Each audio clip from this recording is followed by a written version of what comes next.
Hi guys, welcome to ICC 10। So this is Adrika. और कुछ students के मेरे पास मैसेज आ रहे थे कि कुछ वीडियोस में जो मेरे सब सिलेबस वाले वीडियोस थे उसमें एक दो सब्जेक्ट्स में टेक्निकल प्रॉब्लम होने की वजह से कुछ वॉइस इशू आ रहा था। तो चलो कोई बात नहीं, उसको आज हम फिर से देख लेते हैं। और अगर तुमने रिमार्क कर लो, अगर तुमने उसे मार्क सही से तुम नहीं कर पाए हो और तुम्हें समझ में ना आया हो तो चलो कोई बात नहीं, आज उसे रिमार्क कर लो तुम। तो लेट्स सिलेबस देख लेते हैं। ये तुम्हारी फिजिक्स की टेक्स्ट बुक है, सेलिना कॉन्साइज की फिजिक्स। और तो चलो देखते हैं क्या आ रहा है तुम्हारे सिलेबस में इस बार। देखो, ये तुम्हारे सारे कंटेंट्स हैं। पहला तुम्हारा यूनिट है force, work, power and energy. Second तुम्हारा यूनिट है लाइट। थर्ड तुम्हारा यूनिट है sound. Then electricity and magnetism, heat and modern physics. ठीक है, तो ये सारे तुम्हारे चैप्टर्स हैं और कोई भी चैप्टर कंप्लीटली नहीं कट है, सारे चैप्टर्स तुम्हारे आ तो रहे, उसके अंदर के थोड़ा सा पार्ट कट है। ठीक है, तो चलो देखते हैं। ये पहले चैप्टर है तुम्हारा फोर्स। ठीक है, इसमें तुम्हारा कुछ भी नहीं कट है, तुम्हें सब कुछ पढ़ना है। ये moment turning effect of a force और टॉर्क और ये सब common examples of moment of force, तो ये सब तुम्हारे पढ़ना है। ये चैप्टर 4 से, इसमें तुम्हारा कुछ भी नहीं कट है, तो देख लो, ये सब तुम्हें पढ़ना है। ये सब इक्विलिब्रियम और ये सारे इसके न्यूमेरिकल्स, प्रिंसिपल ऑफ मोमेंट्स, ये सब तुम्हें पढ़ना है।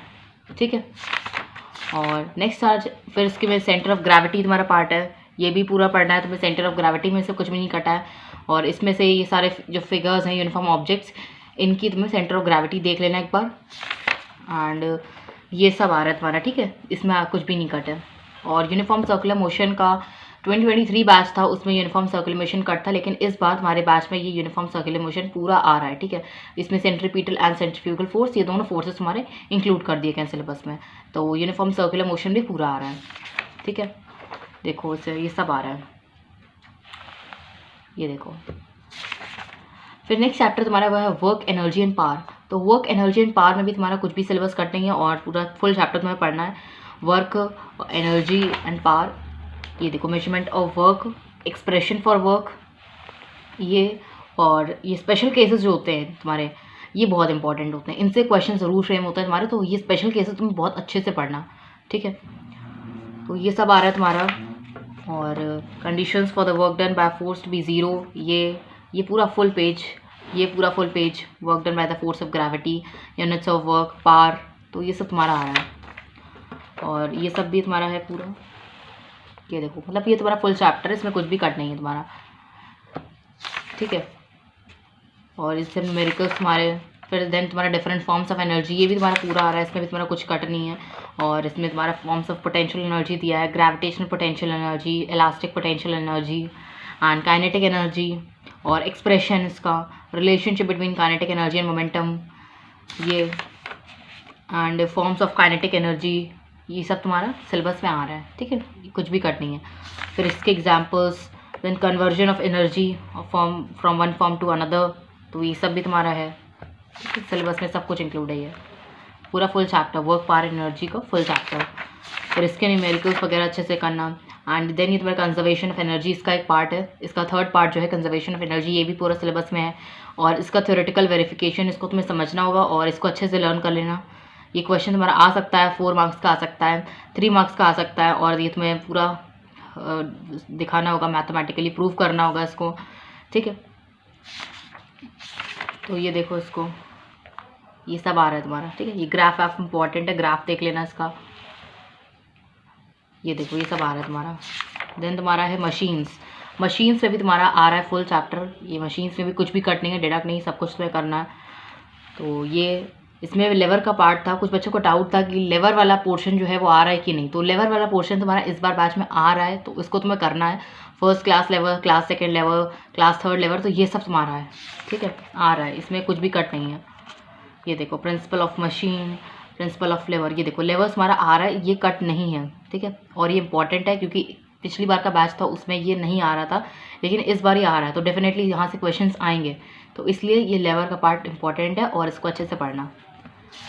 नेक्स्ट तुम्हारा, ये देखो, काइंड्स ऑफ लेवर्स, ये भी है, सारे इसके एग्जाम्पल्स देखना अच्छे से, and examples of each class of levers as found in the human body, तो ये सब आ रहा है तुम्हारा। नेक्स्ट है तुम्हारा, इसी का पार्ट है पुले। तो पुले एक इंपॉर्टेंट टॉपिक है और तुम्हारे जो बोर्ड्स का पेपर होता है उसमें एक रैंक क्वेश्चन पुले का ज़रूर होता है, ठीक है। या तो तुम्हें ड्रॉ करना होता है या उसमें उससे रिलेटेड क्वेश्चंस होते हैं, तो मतलब पुले का तुम्हारा एक क्वेश्चन आता ही है बोर्ड्स में, तो इसलिए पुले एक इंपॉर्टेंट टॉपिक है और तुम्हें इसे अच्छे से करना, ठीक है। ये देखो ये सब है पुले में तुम्हारा, ठीक है। पुले भी कट नहीं है और ये पूरा तुम्हारा आ रहा है इंक्लूड है। तो हो सकता है तुम्हें देखो इस टाइप के जो डायग्राम्स होते हैं तुम्हारे ये सब बनाने को आ जाए। ब्लॉक एंड टैकल सिस्टम में ब्लॉक एंड टैकल सिस्टम बनाने को आ जाए 5 पुलिस के लिए, 4 पुलिस के लिए, तो वो तुम्हें बनाना पड़ सकता है, ठीक है। तो इसलिए डायग्राम्स बनाना सीख लेना पुली के, और पुली इंपॉर्टेंट टॉपिक है तो पुली तो पूरा आ ही रहा है, ठीक है। और लेवर भी है, पुले भी है। नेक्स्ट हमारा है chapter refraction of light at plane surfaces.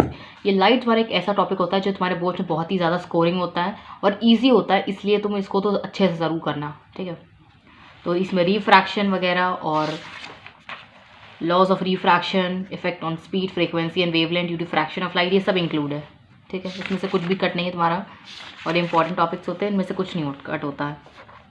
Lateral displacement, तो ये सब तुम्हारा आ रहा है। इसमें से ये देखो ये डिपेंडेंसी होती है, ये थिकनेस ऑफ द ब्लॉक पे डिपेंड करता है, रिफ्रैक्टिव इंडेक्स पे डिपेंड करता है, एंगल ऑफ इंसिडेंस पे डिपेंड करता है, तो ये चीज़ बहुत इंपॉर्टेंट है। और ये तुम्हारे एमसीक्यूज़ में भी आ सकता है या तुम्हारा क्वेश्चंस में भी आ सकता है। तो ये जितना भी इसमें क्वेश्चंस ऐसे वाले लिखे हैं इसमें कि this depends on this in these factors, तो ये वाली चीज़ें तो बहुत अच्छे से याद रखना फिजिक्स में, ठीक है। किन किन फैक्टर्स पर डिपेंड करता है कोई चीज़, ठीक है। ये सब तुम्हारा आ रहा है। फिर refraction of light through a prism, ये सब भी है तुम्हारे सिलेबस में, प्रिज्म का भी पूरा पार्ट आ रहा है। इसमें से तो ये वाला तुम्हारा फैक्टर है एंगल ऑफ डेविएशन का, जो तुम्हारा ये वाला फैक्टर है angle of deviation on angle of incidence, ठीक है। इसका जो ये वाला ग्राफ है, ठीक है, एंगल ऑफ इंसिडेंस वर्सेस तुम्हारा एंगल ऑफ डेविएशन का जो ग्राफ है, ये बहुत इंपॉर्टेंट है, ठीक है।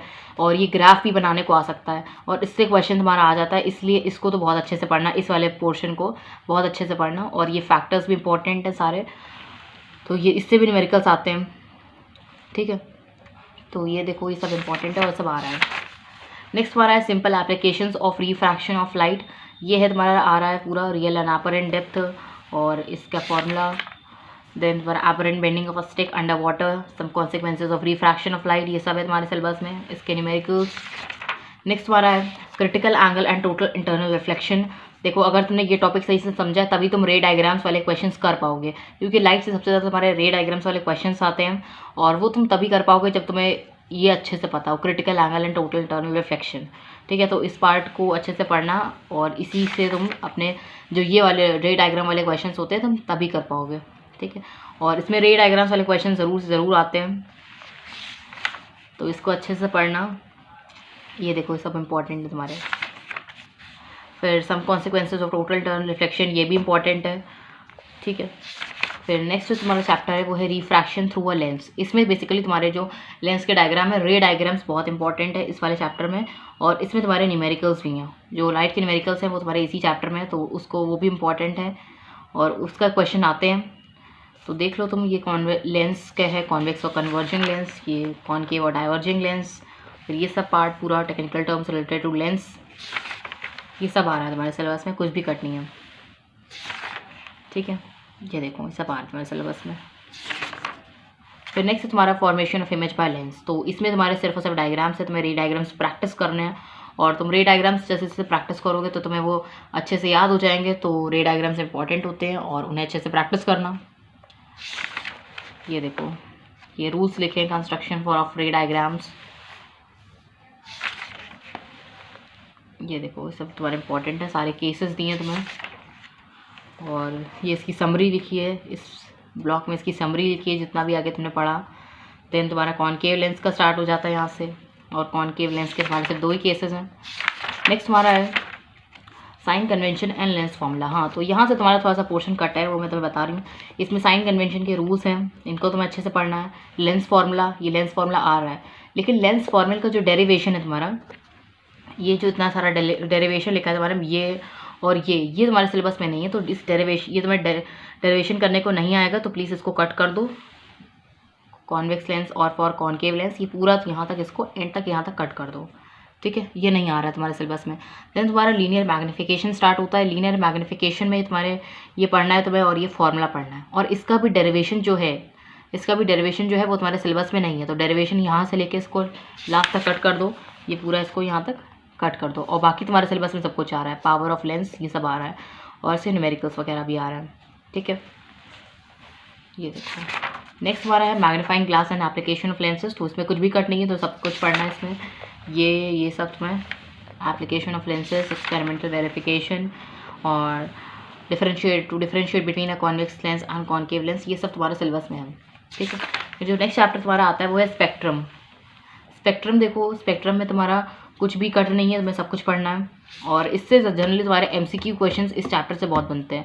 तो MCQs के लिए तुम्हें ये चैप्टर और भी अच्छे से पढ़ना है। देखो इसमें ये सब तुम्हारा पढ़ना है, कुछ भी कट नहीं है इसमें भी। न्यूटन्स एक्सपेरिमेंट, डिस्पर्जन, स्पेक्ट्रम, और ये सब तुम्हें पढ़ना है। नेक्स्ट हमारा electromagnetic spectrum and its broad classification. तो इसमें भी तुम्हें सारी सबकी प्रॉपर्टीज़ पढ़नी है, गामा रेज की प्रॉपर्टीज़ पढ़नी है, एक्स रेज की, अल्ट्रा वायलेट रेज की, इंफ्रारेड रेज की, माइक्रोवेव्स की, और रेडियो वेव्स की। इन सब की तुम्हें वेवलेंथ, फ्रीक्वेंसी और जो प्रॉपर्टीज़ हैं इनकी, ये सब तो अच्छे से पढ़ लेना। इलेक्ट्रोमैग्नेटिक स्पेक्ट्रम भी पूरा है तुम्हारे सिलेबस में, कुछ भी कट नहीं है इसमें। ये देखो ये सब आ रहा है, और इनके यूजेस भी पढ़ लेना। फिर ये डिस्टिंक्शन दी है ultra violet, visible, infrared radiations की, तो ये सब तुम्हारे सिलेबस में है, और इसमें कुछ भी करना नहीं है। फिर जो ये वाला पार्ट है तुम्हारा scattering of light and it's applications, इसका थर्ड पार्ट है स्पेक्ट्रम का। तो जो पिछली बार का बैच था उस पर ये नहीं था, लेकिन इस बार तुम्हारे बैच में इसे इंक्लूड कर दिया गया है। तो स्कैटरिंग ऑफ लाइट ये तुम्हारा पोर्शन पूरा आ रहा है इस बार, तो इसको तुम्हें करना होगा, और ये इस बार आ रहा है तो डेफिनेटली क्वेश्चन यहाँ से आएंगे, तो इसको अच्छे से पढ़ना। देखो ये सब आ रहा है तुम्हारे सिलेबस में। Some applications of scattering, blue colour of sky क्यों होता है, वाइट कलर ऑफ क्लाउड्स क्यों होता है, तो ये सब तुम्हारे सिलेबस का है। फिर नेक्स्ट चैप्टर तुम्हारा आता है वो है साउंड। नेक्स्ट बार आता है चैप्टर वो है साउंड। तो साउंड में भी तुम्हारा कुछ कटा नहीं है, और ये सब आ रहा है तुम्हारा साउंड वेव्स। इसमें longitudinal wave, mechanical wave, transverse wave, और light waves and sound waves, ये सब तुम्हारा है। ठीक है, इसमें सबसे इंपॉर्टेंट जो होता है वो तुम्हारा एको होता है, और प्रिंसिपल ऑफ एको पूछा जाता है।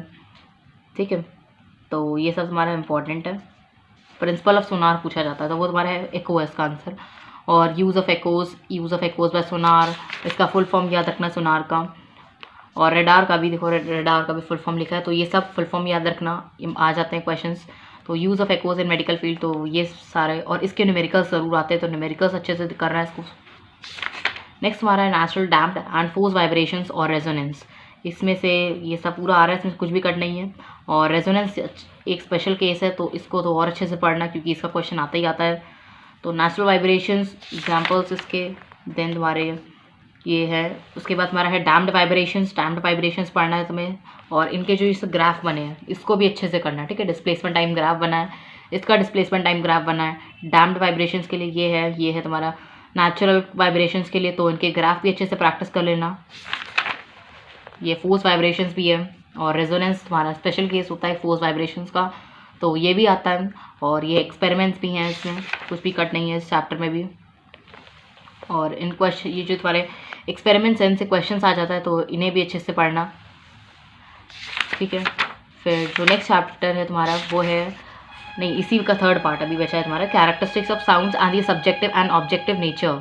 तो इसमें भी कैरेक्टरिस्टिक्स सारी साउंड्स की पढ़नी है तुम्हें, जैसे ये लाउडनेस, पिच और क्वालिटी, इसके सबके तुम्हें फैक्टर्स पढ़ने हैं, और कुछ भी इसमें कट नहीं, तुम्हें पूरा पढ़ना है। ठीक है, ये देखो इसमें नॉइज़ पोल्यूशन भी आ रहा है, पिच, ये सब तुम्हें पढ़ना है, क्वालिटी एंड वेव फॉर्म, और ये सब पढ़ना है, म्यूज़िक एंड नॉइज़, ये सब तुम्हें पढ़ना है। फिर नेक्स्ट चैप्टर तुम्हारा आता है वो है current and electricity. Current and electricity में भी तुम्हारा कुछ भी नहीं कटा है, और इसको देख लो, कंसेप्ट ऑफ चार्ज ये सब आ रहा है पूरा। देन तुम्हारा कंसेप्ट ऑफ करंट आ रहा है, concept of potential and potential difference, and unit of electric potential difference, ये सब तुम्हारे सिलेबस में आ रहा है। ठीक है, फिर नेक्स्ट तुम्हारा कंसेप्ट ऑफ रेजिस्टेंस, ये भी पूरा आ रहा है, ओम्स लॉ पूरा आ रहा है, एंड फिर कंडक्टेंस और slope of IV graph, limitation of Ohm's law, ये सब तुम्हारे सिलेबस पे है फुल पेज। फिर ये सब तुम्हारा आ रहा है, कुछ भी कट नहीं है इसमें, ohmic and non ohmic resistors और स्पेसिफिक रेजिस्टेंस। और स्पेसिफिक रेजिस्टेंस इंपॉर्टेंट है, तो उसको अच्छे से पढ़ना, इसका क्वेश्चन हमेशा आता है, हर साल बोर्ड्स में आता है इसका, तो इसको अच्छे से पढ़ना। देन तुम्हारा conductivity, choice of material of wire, ये सब तुम्हारा आ रहा है, ठीक है। तो नेक्स्ट तुम्हारा जो है वो है electromotive force, terminal voltage and internal resistance of a cell, combination of resistors. तो ये भी पूरा आ रहा है तुम्हारे सिलेबस में, उसमें भी कुछ कट नहीं है। तो देखो electromotive force of a cell, terminal voltage of a cell, ये पूरा पेज आ रहा है, ठीक है, इसमें कुछ भी कट नहीं है। नेक्स्ट तुम्हारा ये है पार्ट, इसमें भी कुछ नहीं कट है, ये भी पूरा आ रहा है। एंड देन तुम्हारा ये भी पूरा आ रहा है, इसमें भी कुछ कट नहीं है, ये भी पूरा है। पैरेलल एंड सीरीज कॉम्बिनेशन, ठीक है। और इसके न्यूमेरिकल ज़रूर आते हैं, तो न्यूमेरिकल्स को तो बहुत अच्छे से प्रैक्टिस करना। कुछ ही चैप्टर्स ऐसे हैं जिसमें तुम्हारे न्यूमेरिकल्स बहुत इंपॉर्टेंट थे, जैसे तुम्हारा कैलोरीमेट्री हो गया और इलेक्ट्रिसिटी ये वाला चैप्टर हो गया, इसमें से तुम्हारे न्यूमेरिकल्स आने ही हैं, तो इनके तो बहुत अच्छे से प्रैक्टिस करना, ठीक है। ये देखो ये सारे तुम अच्छे से प्रैक्टिस करना, ये सब न्यूमेरिकल्स तुम्हारे में आएंगे। नेक्स्ट है तुम्हारा इलेक्ट्रिकल एनर्जी एंड पावर, तो ये भी तुम्हारा है फुल सिलेबस में इंक्लूड, इसमें भी कुछ कट नहीं है। ये देखो तो ये भी है तुम्हारे सिलेबस में, इसमें भी कुछ कट नहीं है, ठीक है। फिर house hold consumption of electrical energy, इसमें भी कुछ कट नहीं है, सब में पूरा पढ़ना है। देन तुम्हें न्यूमेरिकल्स है इसके, ये भी अच्छे से प्रैक्टिस करना। और फिर तुम्हारा नेक्स्ट चैप्टर स्टार्ट होता है हाउस होल्ड सर्किट्स, ठीक है। तो इस बार इसमें कुछ भी नहीं कट है, पहले थोड़ा सा कट था लेकिन अब नहीं है, तो तुम्हें करना है पूरा चैप्टर। देख लो इसे, transmission of power and house firing, ये सब पढ़ना है तुम्हें। Power distribution, advantages of the ring system, connection of the appliances, advantage of connecting the appliances with parallel, disadvantages, ये सब तुम्हें पढ़ने हैं, ठीक है। फिर नेक्स्ट है some essential components of house wiring system, इसमें फ्यूज़ का है पूरा, फ्यूज़ तुम्हें पढ़ना है अच्छे से। और सब पार्ट्स का पढ़ना है तुम्हें, कंस्ट्रक्शन और वर्किंग। देन तुम्हारा है current rating of a fuse, ये सब पढ़ आ रहा है तुम्हारे सिलेबस में। स्विचेस, ये भी पूरा पढ़ना है तुम्हें। और ये फिर स्टेयर केस फायरिंग, ये इंपॉर्टेंट है क्योंकि सर्किट्स में dual control switches, staircase wiring, तो पिछली बार का जो बैच था उसमें ये कट था, लेकिन इस बार तुम्हारे सिलेबस में इंक्लूड है, तो स्टेयर केस वायरिंग इंपॉर्टेंट है और हो सकता है क्वेश्चन इसमें आ जाए इस बार।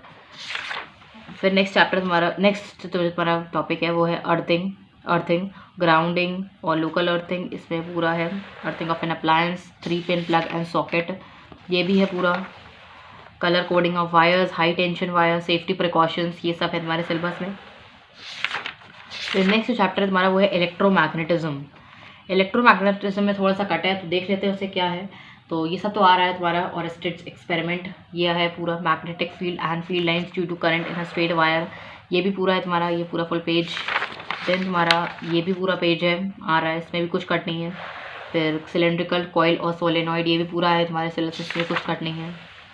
और फिर तुम्हारा similarities between a current carrying solenoid and a bar magnet, dissimilarities between a current carrying solenoid and a bar magnet, electromagnet, ये आ रहा है। इसमें तुम्हारा इलेक्ट्रोमैग्नेटिक में इसका कंस्ट्रक्शन और वर्किंग नहीं आ रही, बाकी आ रहा है, मैं बता रही हूँ इसे। देखो ये सब आ रहा है तुम्हारा, और ये सब आ रहा है तुम्हारे सिलेबस में। फिर परमानेंट मैग्नेट, ये भी आ रहा है पूरा। Advantages, uses of electromagnetic magnet, और उसके बाद लास्ट में जो है तुम्हारा कंस्ट्रक्शन एंड वायरिंग, यहाँ से इसको कट करना स्टार्ट करो और इसे लास्ट तक एंड तक कट कर दो, ठीक है। ये तुम्हें नहीं आएगा तुम्हारे सिलेबस में।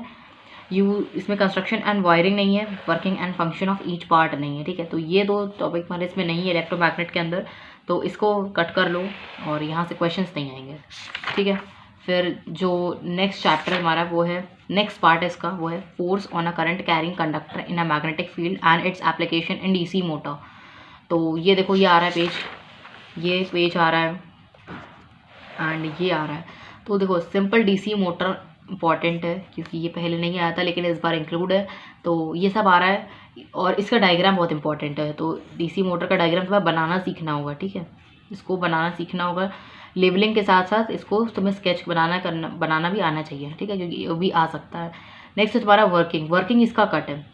सिंपल डीसी मोटर का जो वर्किंग है वो तुम्हारे सिलेबस में नहीं है, तो उसको यहाँ से लेके लास्ट तक कट कर लो पूरा, यहाँ से इसे कट कर लो, यहाँ और भी आगे तक है, ये यहाँ तक है, ठीक है। तो इसे कॉइल तक पूरा यहाँ से लेके ये पूरा कट कर लो, ये पूरा कट है तुम्हारे में, ठीक है। देखो फिर से बता देती हूँ मैं, सिंपल डीसी मोटर का जो वर्किंग वाला पार्ट है वो तुम्हारा पूरा कट है, ठीक है। बाकी सब कुछ आ रहा है, बस तुम्हारा वर्किंग कट है, तो वर्किंग कट कर दो पूरा, ये वर्किंग लास्ट तक है पूरी, तो उसको वर्किंग कट कर दो, ठीक है। और बाकी फिर तुम्हारा सब कुछ आ रहा है इसमें, ठीक है। Transformation of energy in a DC motor, तो ये सब तुम्हारा आ रहा है। द नेक्स्ट तुम्हारा electromagnetic induction and its application to AC generator and transformer. तो same AC generator and transformer में भी बाकी से तुम्हारा आ रहा है, बस उसकी क्या कटी है, वर्किंग कट है। तो वर्किंग तुम्हारी डिलीट है और बाकी से तुम्हारा आ रहा है। तो इलेक्ट्रोमैग्नेटिक इंडक्शन ये आ रहा है पूरा, फैराडेज एक्सप्लेनेशन ये आ रहा है पूरा, Faraday's laws of electromagnetic induction आ रहा है, factors affecting the magnitude of induced EMF, direction of induced EMF, Lenz law and Fleming's right hand rule and AC generator का देखो ये सब पूरा पार्ट आ रहा है। इसका ये जो डायग्राम है ये इंपॉर्टेंट है। बस हमारा क्या कट है, इसका वर्किंग कट है। तो इसको वर्किंग को उसको लास्ट तक तुम देखो, वर्किंग तुम्हारी यहाँ से स्टार्ट है, वर्किंग तुम्हारी यहाँ से स्टार्ट है एंड इसे पूरा लास्ट तक कट कर लो। ये देखो पूरा वर्किंग यहाँ तक एंड तक कट कर दिया। फिर नेक्स्ट तुम्हारा है, बाकी पूरा आ रहा है, बाकी और कुछ कट नहीं है तुम्हारा उसमें। और देखो distinction between DC and AC ये सब, और advantage of AC over DC ये सब आ रहा है। और फिर जो तुम्हारा ये वाला है distinction between AC generator and DC motor, तो ये वाला पूरा पार्ट कट है और इसका सिमिलैरिटी भी कट है। तो इतने पार्ट को पूरा कट कर लो तुम, ये नहीं आएगा तो फिर ये कट कर लेना। और नेक्स्ट है तुम्हारा ट्रांसफार्मर। तो ट्रांसफार्मर भी सेम यही चीज़, ये पूरा आ रहा है और तुम्हारा ये आ रहा है पूरा प्रिंसिपल कंस्ट्रक्शन और इसकी वर्किंग कट है। तो वर्किंग कट है, इसे कट कर लेना पूरा यहाँ तक लास्ट तक, इसको कट कर लेना। और उसके बाद हमारा जो पार्ट है इसका types of transformer, step up transformer, step down transformer, तो ये आ रहा है तुम्हारे सिलेबस में। और इसका जो ये डायग्राम है इसको भी अच्छे से बनाना सीख लेना, ये सब आएगा तुम्हारे सिलेबस में। Types of transformer, step up transformer ये पूरा आ रहा है। तुम्हें क्या क्या कट करना है, ये वर्किंग से कट कर लो, उसे वर्किंग से कट करना स्टार्ट करो। यहाँ तक वर्किंग है तुम्हारी, वर्किंग से कट करना स्टार्ट करो एंड इसे पूरा यहाँ तक कट कर लो। और इसके बाद ये स्टेप अप ट्रांसफार्मर आ रहा है, स्टेप डाउन ट्रांसफार्मर आ रहा है और लास्ट में जो दिया है uses of transformer, uses of transformer ये भी पूरा आ रहा है। ठीक है, फिर नेक्स्ट में हमारा है चैप्टर, वो है कैलोरीमेट्री। तो इस चैप्टर में तुम्हारा कुछ भी कट नहीं है और इसके न्यूमेरिकल्स बहुत ज़्यादा इंपॉर्टेंट है क्योंकि इसके न्यूमेरिकल्स, इसमें मेनली न्यूमेरिकल्स ही हैं तुम्हारे। ठीक है, concept of heat, units of heat ये सब है तुम्हारे में, concept of temperature, factors affecting the quantity of heat absorb to increase the temperature of body ये सब हैं, difference between heat and temperature, thermal, heat capacity, heat capacity के बाद देन तुम्हारा आता है specific heat capacity, specific heat capacity है। और फिर distinction between the heat capacity and specific heat capacity ये पूरा पेज। और फिर calorimeter, principle of method of mixtures, principle of calorimetry ये पूरा है। देन तुम्हारा है natural phenomenon and consequences of high specific heat capacity of water ये पूरा आ रहा है और ये सब पूरा है तुम्हारे में। ठीक है, फिर इसके न्यूमेरिकल्स देखो बहुत इंपॉर्टेंट है। तो ये देखो ये सब एग्जाम्पल्स वाले अच्छे से प्रैक्टिस करना और फिर एक्सरसाइज वाले भी देख लेना। फिर तुम्हारे यहाँ आता है इसका second part, change of phase state and latent heat. तो ये भी इंपॉर्टेंट है और इसके भी न्यूमेरिकल से कर लेना और इसमें से कुछ भी कट नहीं है। चेंज ऑफ फेज ये आ रहा है पूरा, मेल्टिंग एंड फ्रीजिंग पूरा आ रहा है और ये डायग्राम तुम्हारा बनाने को आ सकता है या हो सकता है बना बनाया हो और तुम्हें इससे क्वेश्चंस पूछे जाए। तो heating curve of ice during melting ये इंपॉर्टेंट है और बाकी ये सब कुछ आ रहा है सेम इसी तरह। इसका भी देख लेना, जो ग्राफ बना है इसको भी देख लेना। और फिर ये सब तुम्हारा आ रहा है latent heat and specific latent heat, natural consequences of high specific latent heat of fusion of ice ये सब तुम्हारे सिलेबस में है। ठीक है, देन इसके न्यूमेरिकल्स देख लेना। न्यूमेरिकल्स के बाद जो तुम्हारा लास्ट टॉपिक आता है वो है रेडियो एक्टिविटी, जो तुम्हारा मॉडर्न फिजिक्स के अंदर आता है। इस चैप्टर में से भी तुम्हारा कुछ भी कट नहीं है और तुम्हें पूरा पढ़ना है। Atomic structure and radio activity, structure of atom and the nucleus, structure of nucleus ये सब कुछ तुम्हारा है। एटॉमिक मॉडल ये सब तुम्हारा आ रहा है सिलेबस में, कुछ भी कट नहीं है। ठीक है, आइसोटोप्स, देन तुम्हारा है आइसोबार्स एंड आइसोटोन्स, फिर तुम्हारा रेडियो एक्टिविटी और उसके बाद ये जो ये वाला ये डायग्राम है ये इंपॉर्टेंट है और ये वाला डायग्राम ये भी बहुत इंपॉर्टेंट है, इससे क्वेश्चन आ सकते हैं तुम्हारे। तो इन डायग्राम को अच्छे से देख लेना और ये जितना भी इसके बारे में लिखा है यहाँ पे इसको अच्छे से पढ़ लेना। फिर प्रॉपर्टीज़ ऑफ अल्फा पार्टिकल्स ये तो इन सब की प्रॉपर्टीज़ तुमको याद करनी है। ठीक है, ये सारी प्रॉपर्टीज़ इसको अच्छे से पढ़ लेना और ये सब आ रहा है, कुछ भी कट नहीं है इसमें से। और ये इक्वेशन वाले क्वेश्चन जो तुम्हारे होते हैं ये भी आ रहे हैं। और uses of radioactivity, radioisotopes के uses, sources of harmful radiations, harmful effects of radiations, safety precautions और देन तुम्हारा safety measures while establishing a nuclear power plant, safety measures while handling radioactive materials, ये सब background radiations ये सब आ रहा है तुम्हारे सिलेबस में। और इसके बाद ये जो तुम्हारी इक्वेशंस होती हैं इस टाइप की, ठीक है, न्यूक्लियर चेंजेस वाली जो इक्वेशंस होती हैं ये इन्हें अच्छे से समझ लेना कैसे इन्हें सॉल्व करते हैं। और फिर तुम्हारा लास्ट पार्ट है जो इसका, वो है न्यूक्लियर फिशन एंड फ्यूजन। तो पिछली बार का जो बैच था उसमें न्यूक्लियर फिशन फ्यूजन पूरा कट हो गया था, लेकिन इस बार ये पूरा इंक्लूड है। तो तुम्हें न्यूक्लियर फिशन एंड फ्यूजन दोनों के बारे में पढ़ना है, और ये सब है तुम्हारा सिलेबस में इस बार। ये देखो, control and control chain reactions, distinction between radio active decay and nuclear fission, nuclear fusion, और फिर ये पूरा एंड तक तुम्हारे सिलेबस में है। ठीक है, इसमें से कुछ भी कट नहीं है। तो ये था तुम्हारा फिजिक्स का syllabus for 2024 batch. I hope तुम्हें समझ में आ गया होगा, और अब इसे एक बार मार्क कर लो। अगर तुमने कर लिया है तो ठीक है, अगर नहीं करा तो उसे फिर से कर लो। आई होप तुम्हें समझ में आएगा फिजिक्स का सिलेबस। चलो अब केमिस्ट्री का सिलेबस देखते हैं, और ये तुम्हारी केमिस्ट्री की text book, Selina concise chemistry text book. और चलो देखते हैं क्या तुम्हारा सिलेबस है इस बार 2024 बैच के लिए। तो ये है तुम्हारे सब कंटेंट्स, और ये सारे चैप्टर्स आ रहे हैं तुम्हारे। कोई भी चैप्टर तुम्हारा कम्प्लीटली नहीं कट है, और सारे चैप्टर्स आ रहे हैं उनके अंदर का थोड़ा थोड़ा पोर्शन कट है, और वो भी देख लेते हैं हम।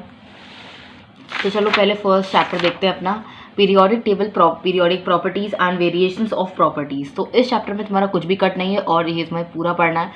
और ये देखो, तुम इस चैप्टर को तुम्हें पूरा पढ़ना है। Salient features of modern periodic table, periods and periodicity, cause of periodicity, ये सब तुम्हें पूरा पढ़ना है। ठीक है, ये देखो। देन तुम्हें फिर ये पीरियोडिक प्रॉपर्टीज़ जितनी भी हैं तुम्हारी, atomic size, metallic character, non metallic character, ionization potential, electron affinity, electronegativity, तो ये सब तुम्हें सारी प्रॉपर्टीज़ करनी है। ठीक है, डाउन अ ग्रुप इंक्रीज़ करती है कि डिक्रीज़ करती है, और डाउन अ ग्रुप और अक्रॉस अ पीरियड इंक्रीज़ करती है डिक्रीज़ करती है, ये सब तुम्हें आनी चाहिए इसमें। और ये सब तुम्हारा आ रहा है, इसमें कुछ भी कट नहीं है। ठीक है, सारी प्रॉपर्टीज़ हैं, ये देखो, ये सब आ रहा है तुम्हारा, इसमें कुछ भी कट नहीं है। और इसके बाद ये तुम्हारा आयोनाइजेशन पोटेंशियल, और फिर तुम्हारा इलेक्ट्रॉन एफिनिटी, ये सारा तुम्हारा इलेक्ट्रोनेगेटिविटी, ये सब तुम्हारा आ रहा है। ठीक है, transient electronegativity, atomic number and mass number, ये सब तुम्हारा आ रहा है। और उसके बाद ये comparison of alkali metals and halogens, ये पूरा आ रहा है। तो इस चैप्टर में तुम्हारा सब कुछ आ रहा है। और इस वाले चैप्टर से तुम्हारे जनरली क्वेश्चंस की जो फर्स्ट वाला तुम्हारा सेकंड क्वेश्चन है इस एक्सरसाइज का, arrange the following as per instructions given in the brackets, इनको अरेंज करना। तो इस वाले चैप्टर से तुम्हारे ऐसे ही क्वेश्चंस फ्रेम होते हैं, और ज़्यादा से और कोई क्वेश्चन नहीं आता, वरना MCQ से आता है जनरली क्वेश्चन इस चैप्टर से, और इस टाइप के क्वेश्चन ज़रूर आते हैं। ठीक है, तो इन क्वेश्चन को ज़रूर से ज़रूर प्रैक्टिस करना। नेक्स्ट हमारा जो चैप्टर आता है वो है केमिकल बॉन्डिंग। तो केमिकल बॉन्डिंग में भी तुम्हारा कुछ कट नहीं है, और तुम्हें सारी तरीके की बॉन्डिंग पढ़नी है। ये बॉन्डिंग तुम्हारी 3 टाइप्स की होती है। आयोनिक बॉन्ड होता है तुम्हारा, मॉलिक्यूलर बॉन्ड होता है, और एक तुम्हारा ये लास्ट वाला जो बॉन्ड है वो है कोऑर्डिनेट बॉन्ड। तो तुम्हें सारे तरीके के बॉन्ड पढ़ने हैं, और इसमें इंट्रोडक्शन, ये सब कुछ तुम्हें पढ़ना है, ये पेज पूरा पढ़ना है। देन तुम्हारा इलेक्ट्रोवेलेंट और आयोनिक बॉन्ड स्टार्ट हो गया, ये भी तुम्हें पूरा पढ़ना है। और देन फिर तुम्हें ये सब पढ़ना है, स्ट्रक्चर्स देखो तुम्हारे ये वाले ऑर्बिट स्ट्रक्चर, ये वाले डायग्राम नहीं आएंगे तुम्हारे, सिर्फ इलेक्ट्रॉन डॉट स्ट्रक्चर आएंगे। ठीक है, और इलेक्ट्रॉन डॉट स्ट्रक्चर तुम देख सकते हो, मैंने वीडियो बनाया है अपने चैनल पे, अगर तुम्हें देखना है तो तुम वहाँ से जाके समझ सकते हो उसे। इलेक्ट्रॉन डॉट स्ट्रक्चर ही आएंगे तुम्हारे बनाने में पेपर में, और ये सब नहीं आएंगे। ठीक है, ऑर्बिट स्ट्रक्चर्स नहीं आएंगे, सिर्फ और सिर्फ इलेक्ट्रॉन डॉट स्ट्रक्चर्स आएंगे। हमारा पूरा चैप्टर ये पूरा पेज ये वाला आ रहा है, और देन फिर तुम्हारा ये वाला पूरा पेज आ रहा है, और इसमें याद रखना सिर्फ और सिर्फ इलेक्ट्रॉन डॉट स्ट्रक्चर्स आ रहे हैं, और ये ऑर्बिट वाले स्ट्रक्चर्स हमारे नहीं आएंगे। ठीक है, और ये पूरा पेज कैल्शियम ऑक्साइड वाला आएगा, मैग्नीशियम क्लोराइड, और देन इसके इलेक्ट्रॉन डॉट स्ट्रक्चर्स, और फिर उसके बाद हमारा covalent and molecular bond start होता है, ये भी पूरा आ रहा है, इसमें भी कुछ कट नहीं है। और इसमें इंपॉर्टेंट ये सब है, non polar covalent compounds and polar covalent compounds, ये सब आ रहा है तुम्हारा। फिर जो नेक्स्ट ये है वो ये भी तुम्हारा आ रहा है, some covalent molecules and the structures, इसमें इनके भी जो इलेक्ट्रॉन डॉट स्ट्रक्चर्स है ये सब आएंगे बनाने को, तो ये सब भी पढ़ना है, इसमें कुछ भी कट नहीं है। देन तुम्हारा ये properties in comparison of electrovalent and covalent compounds, ये effect of electricity on electrovalent and covalent compounds, ये सब आ रहा है। देन कोऑर्डिनेट बॉन्ड भी तुम्हारा पूरा आ रहा है, इसमें भी कुछ कट नहीं है। ये देखो, formation of hydroxyl ion and lone pair, effect of oxygen atom, ये सब आ रहा है तुम्हारा। ठीक है, फिर लास्ट तक ये पूरा आ रहा है, formation of hydroxyl ion, self ionisation of water, पूरा यहाँ तक लास्ट तक आ रहा है इस चैप्टर में केमिकल बॉन्डिंग में। फिर नेक्स्ट जो तुम्हारा चैप्टर है इसमें एसिड्स, बेसिस एंड सॉल्ट्स। तो इस चैप्टर में थोड़ा सा तुम्हारा कट है, उसको भी हम देखते हैं क्या कट है तुम्हारा। तो एसिड्स एंड बेसिस तो तुम्हारा पूरा ही आ रहा है, सॉल्ट्स में थोड़ा सा कट है, तो देख लेते हैं क्या कट है। एसिड्स एंड बेसिस पूरा है, ये सब आ रहा है, क्लासिफिकेशन ऑफ एसिड्स, और डिपेंड कितने टाइप्स के हमारे एसिड्स होते हैं, और डिपेंडिंग ऑन द बेसिसिटी और डिपेंडिंग अपॉन दी सोर्सेज। तो ये सब आ रहा है तुम्हारा, ये सब प्रिपरेशन ऑफ एसिड्स। ये रिएक्शंस बहुत इंपॉर्टेंट है केमिस्ट्री में। जो तुम्हारा पेपर होता है वो कम से कम 75% तुम्हारा रिएक्शन से होता है, तो रिएक्शंस तो बहुत ही इंपॉर्टेंट है, और रिएक्शंस में अच्छे से याद करनी है, ठीक है। विद बैलेंसिंग, क्योंकि वहाँ बोर्ड्स में इतना टाइम नहीं होता कि तुम बैलेंसिंग करो बैठकर, ठीक है। तो ये प्रिपरेशन ऑफ एसिड्स पूरा आ रहा है। फिर केमिकल प्रॉपर्टीज़ जो मोस्ट इंपॉर्टेंट है तुम्हारी, वो है केमिकल प्रॉपर्टीज़ एसिड्स की। जो तुम्हारे आने वाले अगले चैप्टर्स हैं, HCl, नाइट्रिक एसिड, उन सब में यही एसिड्स की प्रॉपर्टीज़ होती हैं, और इन्हीं की बेसिस पे बाकी रिएक्शंस हैं। तो ये तुम्हें अच्छे से आनी चाहिए। और देन तुम्हारा है फिर ये सारी reactions, general uses of some acids, ये सब आ रहा है तुम्हारा। देन बेसिस, बेसिस में भी सब कुछ है, बेसिक हाइड्रोक्साइड, बेसिक ऑक्साइड और एल्कलीज, ये पूरा।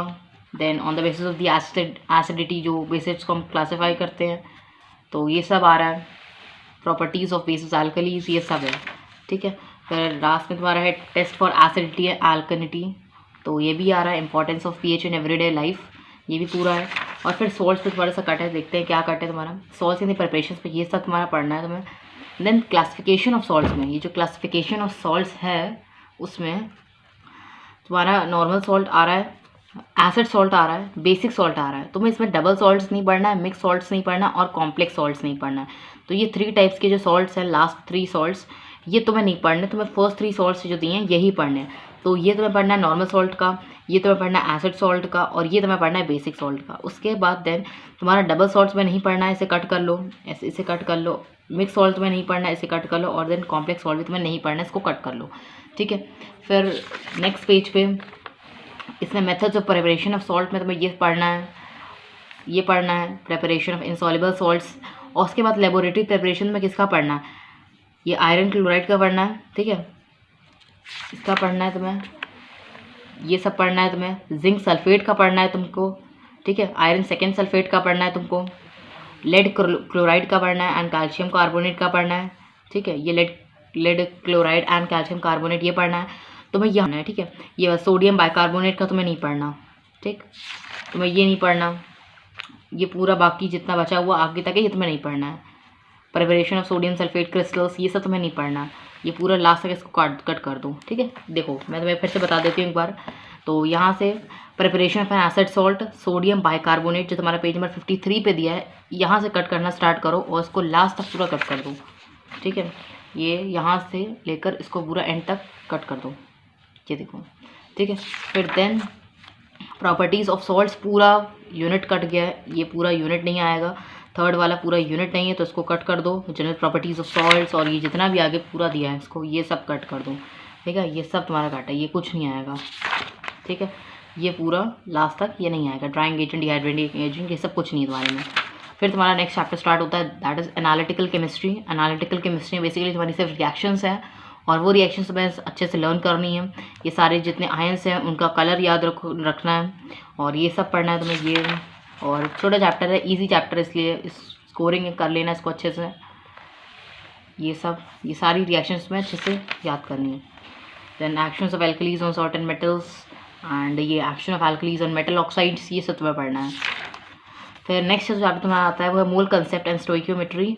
तो इसमें इस बार एवोगाड्रो लॉ वगैरह पहले नहीं थी, लेकिन इस बार सिलेबस तुम्हारे बैच में वो इंक्लूड कर दी गई है, तो तुम्हें लॉ पढ़नी है, एवोगाड्रो लॉ भी पढ़नी है, एंड गे-लुसिक्स लॉ भी पढ़नी है, ठीक है। तो ये पूरा पढ़ना है। Temperature volume relationship, Charles law, and ये तुमने 9th में भी पढ़ा होगा अपना, चार्ल्स लॉ वगैरह।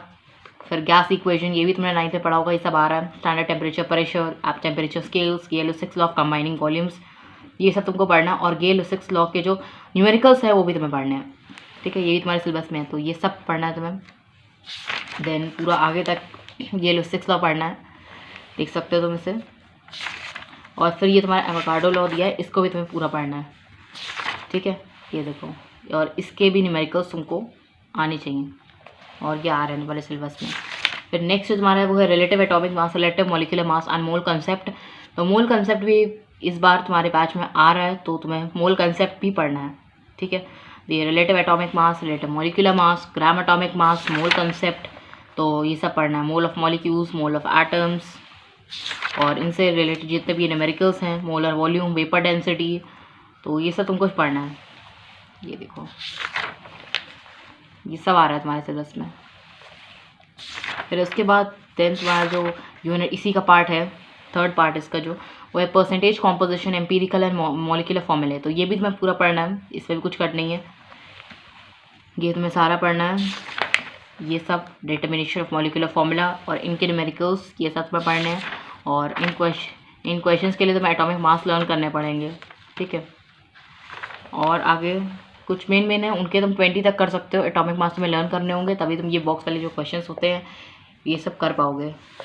फिर नेक्स्ट हमारे हैं calculations based on chemical equations, ये भी तुम्हारे में है, इसमें भी कुछ कट नहीं है, ये पूरा पढ़ना है तुमको। ये पढ़ना है problem based on reacting weights, और ये थोड़ी डिफिकल्ट प्रॉब्लम्स है, ये तुम्हें नहीं करनी है, तुम्हारे सिलेबस में नहीं है, ठीक है। ये जो लास्ट की 2 प्रॉब्लम दी हैं तुम्हारे, ये तुम्हारे सिलेबस में नहीं है, इसे नहीं करना है।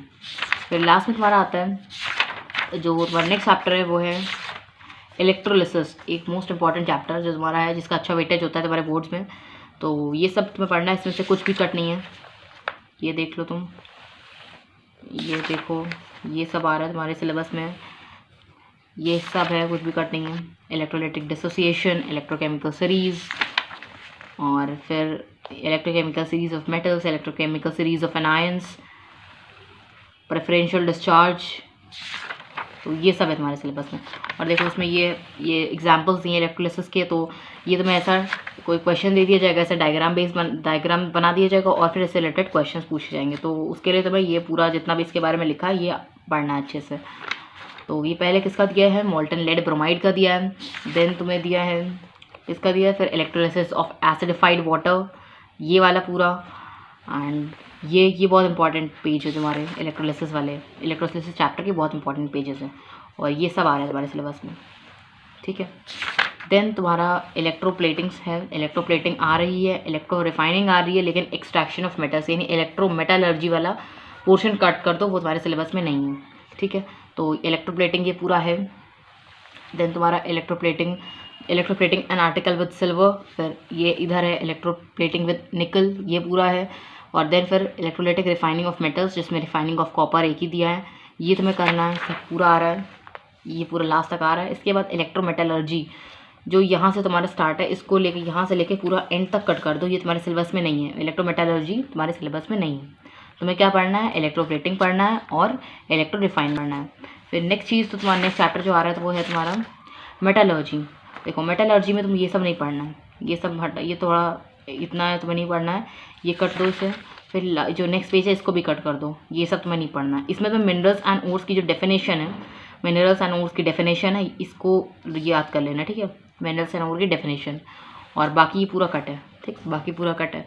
और उसके बाद तुम्हें ये वाला भी ब्लॉक नहीं पढ़ना है, मेन ओर्स वाला तुम्हें ब्लॉक नहीं पढ़ना है। तुम्हें कौन सा पढ़ना है, ये वाला पढ़ना है, common ores of aluminium, iron and zinc. इसके तुम्हें जितने भी ओर्स हैं ये सब अच्छे से लर्न करना है, और तुम्हें मिनरल्स एंड ओर्स की डेफिनेशन लर्न करनी है, और बाकी इससे नहीं कुछ नहीं आएगा इसमें। फिर नेक्स्ट जो है तुम्हारा सेकेंड टॉपिक इसी का है, stages involve in the extraction of metals. तो इसमें तुम्हें ड्रेसिंग ये वाला स्टेज पढ़ना है, कंसंट्रेशन ऑफ ओर्स। फिर तुम्हें ये वाला पढ़ना है हाइड्रोलिक वॉशिंग और ग्रेविटी सेपरेशन और नेविगेशन। फिर मैग्नेटिक सेपरेशन पढ़ना है, फ्रॉथ फ्लोटेशन पढ़ना है इसमें, लेकिन तुम्हें केमिकल मेथड और लीचिंग नहीं पढ़ना है, ठीक है। तो इसको कट कर लेना, केमिकल मेथड और लीचिंग नहीं है तुम्हारे सिलेबस में। और फिर हाँ, इसको लास्ट तक कट कर लेना, और बाकी पूरा आ रहा है तुम्हारे में, conversion of concentrated ore to its oxide, और ये बाकी जितना ही सब आ रहा है, ठीक। रिफाइनिंग ऑफ द मेटल, ये सब पूरा है। फिर नेक्स्ट जो इसका ही पार्ट है, एक्सट्रैक्शन ऑफ एल्यूमिनियम, इसका थर्ड पार्ट है, तो ये आ रहा है।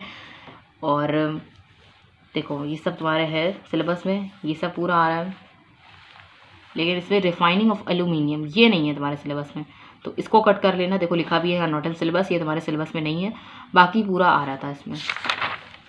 और फिर तुम्हारा है एलॉयज़। देखो एलॉयज़ में तुमको सब नहीं पढ़ना है, सिर्फ और सिर्फ कुछ ही पढ़ने हैं एलॉयज़, तो ये पूरा ये सब कट कर लो, ये सब तुम्हें नहीं पढ़ना, ये पूरा कट कर लो।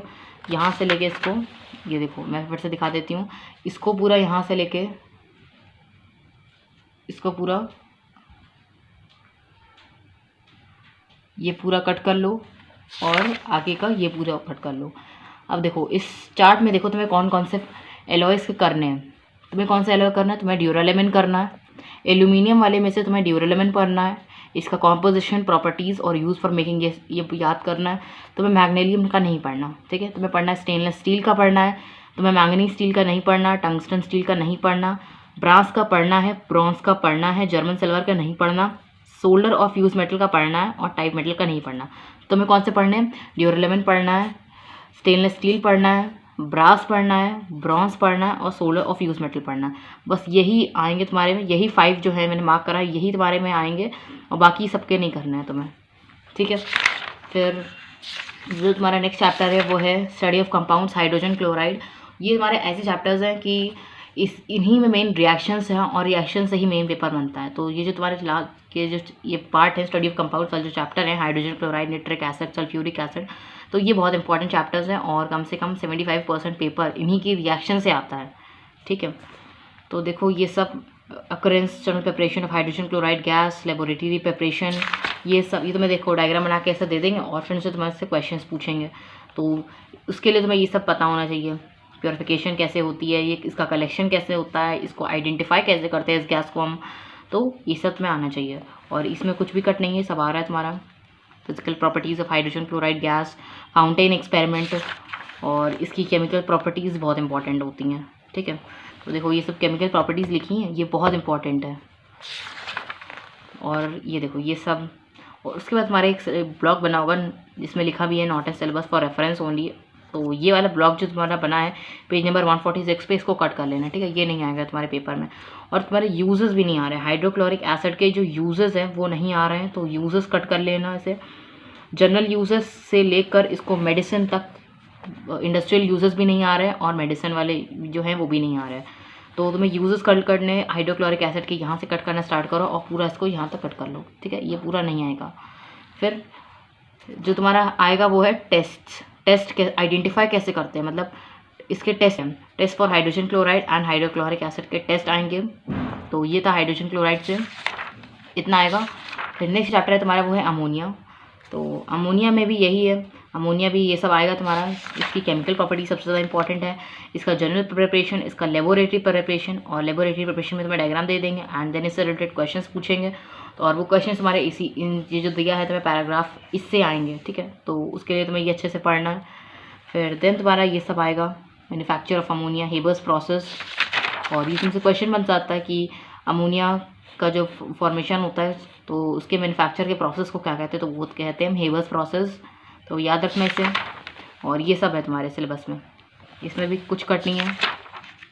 फिर तुम्हें केमिकल प्रॉपर्टीज़ होती हैं मोस्ट इम्पॉर्टेंट, और केमिकल प्रॉपर्टीज से क्वेश्चंस आते हैं। फाउंटेन एक्सपेरिमेंट, ये सब तुम्हारे सिलेबस में है। ये देखो एक्वा सोल्यूशन ऑफ अमोनिया, ये सब आ रहा है, इसमें कुछ कट नहीं है। Test for ammonia gas and ammonium ion, ये भी आ रहा है, टेस्ट आ रहा है। और यूजेस ऑफ अमोनिया आ रहा है, देखो यूजेस ऑफ अमोनिया आ रहा है, इसका फर्स्ट पॉइंट ये आ रहा है। लेकिन जो तुम्हारा ये वाला पॉइंट है advantages of ammonia as a refrigerant, और अमोनिया की जो डिसएडवांटेजेस नहीं है तो वो नहीं आ रहा है, ठीक है। सिर्फ और सिर्फ यूजेस आ रहा है, एडवांटेजेस और डिसएडवांटेजेस नहीं आ रहे। तो इसको पूरे यहाँ से लेकर यहाँ तक कट कर लो, ये नहीं आएगा, ठीक है। फिर या लास्ट तक यूजेस तो आ ही रहे हैं, ठीक है। Ammonia is use in the manufacture of, तो ये यूजेस हैं, एडवांटेजेस और डिसएडवांटेजेस नहीं आ रहे हैं। फिर नेक्स्ट चैप्टर जो तुम्हारा है स्टडी ऑफ कंपाउंड्स का जो थर्ड चैप्टर है वो है नाइट्रिक एसिड। नाइट्रिक एसिड में भी सेम यही चीज़ है, ये सब आ रहा है, लेबोरेटरी प्रिपरेशन ये सब आ रहा है। ये डायग्राम दे देंगे, तुमसे क्वेश्चंस पूछेंगे इससे रिलेटेड। और फिर तो ये सब आ रहा है, ठीक है। मैन्युफैक्चर ऑफ नाइट्रिक एसिड को, नाइट्रिक एसिड के मैन्युफैक्चर प्रोसेस को हम कहते हैं ओस्वाल्ड प्रोसेस। तो ये सब आ रहा है तुम्हारे सिलेबस में, ये सब आ रहा है। और ये सब प्रॉपर्टीज़ सारी, केमिकल प्रॉपर्टीज़, फिजिकल प्रॉपर्टीज़, ये सब आ रहा है तुम्हारे सिलेबस। यूजेस कटे हैं, नाइट्रिक एसिड के यूजेस कट हैं, तो इसको कट कर लेना पूरा, ये कट कर लेना। उसके बाद टेस्ट आ रहा है नाइट्रिक एसिड के, test for nitric acid and nitrates, ये पूरा आ रहा है, ब्राउन रिंग टेस्ट इसमें। और ये जितना भी पीछे तक है इफेक्ट ऑफ हीट और नाइट्रेट्स, तो ये सब आ रहा है।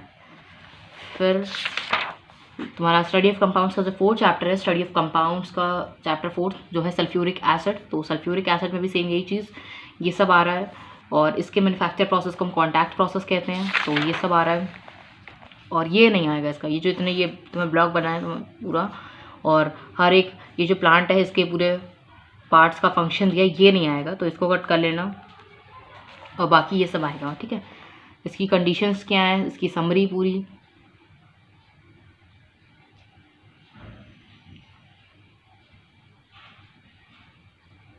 तो और ये सब आ रहा है तुम्हारे सिलेबस में, प्रॉपर्टीज़, फिजिकल प्रॉपर्टीज़ और ये केमिकल प्रॉपर्टीज़, ये सब तुम्हारे सिलेबस हैं। फिर ये जो इनऑर्गेनिक कंपाउंड्स का एक छोटा पैराग्राफ दिया है तुम्हारे, देखो properties of concentrated sulphuric acid में तुम देखोगे जब, तो इसमें एक इनऑर्गेनिक कंपाउंड्स करके लिखा होगा। तो ये वाला जो पैरा है इसको कट कर लेना, ये तुम्हारे सिलेबस में नहीं है।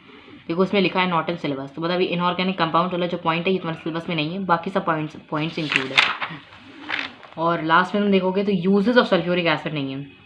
देखो यूजेस सिर्फ अमोनिया के हैं, जिसमें तुम्हें एडवांटेजेस और डिसएडवांटेजेस नहीं पढ़ने हैं, और बाकी सबके यूजेस कट है। तो यूजेस ऑफ सल्फ्यूरिक एसिड ये पूरा कट है, इसे कट कर लेना। फिर test for sulphuric acid and sulphates ये पूरा आ रहा है, इसमें कुछ भी कट नहीं है। तो सल्फ्यूरिक एसिड से ये हो गया। और फिर तुम्हारा एक नई चीज़ है जो तुम क्लास 10 में पहली बार पढ़ोगे, वो है तुम्हारी ऑर्गेनिक केमिस्ट्री। तो ऑर्गेनिक केमिस्ट्री से भी तुम्हारा ऑलमोस्ट कुछ भी नहीं कटा है, बस एक दो यूजेस कटे हैं, वो देख लेते हैं हम। ऑर्गेनिक केमिस्ट्री ये है पूरा आ रहा है, ऑर्गेनिक कंपाउंड्स, ये unique nature of carbon atoms, ये सब पूरा आ रहा है, ठीक है, ये पूरा है, इसमें कुछ भी कट नहीं तुम्हारा। तो ये सब है, इसका तुम्हें नोमेनक्लेचर सीखना पड़ेगा। ये देखो ये सब आ रहा है। उसके बाद तुम्हारा आइसोमर्स है। आइसोमर्स में तुम्हें स्ट्रक्चरल आइसोमेरिज्म में स्टेरियोमेरिज्म आइसोमेरिज्म तुम्हारे सिलेबस में नहीं है, और स्ट्रक्चरल आइसोमेरिज्म में भी तुम्हें चेन वाला पढ़ना है और पोजीशन वाला पढ़ना है, फंक्शनल और मेटामेरिज्म तुम्हें नहीं पढ़ना है। तो उसको देख लेते हैं। देखो ये तुम्हारा आइसोमेरिज्म है, इसमें तुम्हें चेन आइसोमेरिज्म पढ़ना है एंड पोजीशन आइसोमेरिज्म पढ़ना है, फंक्शनल आइसोमेरिज्म एंड मेटामेरिज्म तुम्हें नहीं पढ़ना है, तो इसको कट कर लेना। फिर नेक्स्ट जो तुम्हारा है यूनिट इसका हाइड्रोकार्बन्स एल्केन्स, तो ये आ रहा है एल्केन्स में, ये सब आ रहा है, इसकी प्रॉपर्टीज़, इसका occurrence, structure, laboratory preparation, other methods of preparation of methane and ethane, ये सब आ रहा है। फिजिकल प्रॉपर्टीज़, केमिकल प्रॉपर्टीज़, तो ये सब आ रहा है। यूजेस इसमें आ रहे हैं, मीथेन के भी हैं, ईथेन के भी हैं, ठीक है। तो ये पूरा था। फिर इसके बाद हाइड्रोकार्बन्स एल्कीन्स में भी ये पूरा आ रहा है, ये सब कुछ आ रहा है, ठीक है, इसमें तुम्हारा कुछ भी कट नहीं है, ये सब आ रहा है। यूजेस ऑफ इथेन भी आ रहा है, इसमें भी कट नहीं है। और फिर तुम्हारे हो गए एल्काइंस के, एल्काइंस में भी कट है, एल्काइंस में भी कुछ नहीं कट है, इसमें भी सब कुछ आ रहा है, ये सब है। और properties of ethyne, chemical properties भी, और देन टेस्ट जो दिए हमारे chemical test to distinguish between alkanes alkenes and alkynes, ये भी पूरा आ रहा है, और इसमें भी कुछ कट नहीं तुम्हारा। फिर नेक्स्ट जो है यूनिट वो है अल्कोहल्स। ये पहले यूनिट कट गया था, लेकिन इस बार तुम्हारे सिलेबस में अल्कोहल भी है और कार्बोक्सिलिक एसिड वाला पार्ट भी है, तो इसमें भी कुछ कट नहीं और इसमें पूरा पढ़ना है। ये अल्कोहल ये पूरा है, यहाँ से लेके इसको पूरा एंड तक पढ़ना है तुम्हें, ठीक है। यूजेस भी हैं, यूजेस कट नहीं है इसमें इस चैप्टर में कुछ भी नहीं कट है पूरा, ठीक है, पूरे चैप्टर में कुछ नहीं कट है, कोई यूजेस नहीं, कुछ नहीं कट है। फिर कार्बोक्सिलिक एसिड में भी कुछ नहीं कट है, इसको भी पूरा पढ़ना है तुम्हें, एक पेज का है ये। और सब आ रहा है test uses of ethanoic acid. और तो ये था तुम्हारा केमिस्ट्री का सिलेबस। आई होप तुम्हें समझ में आ गया होगा केमिस्ट्री में तुम्हारा क्या आ रहा है, और तुम इसे मार्क कर लेना।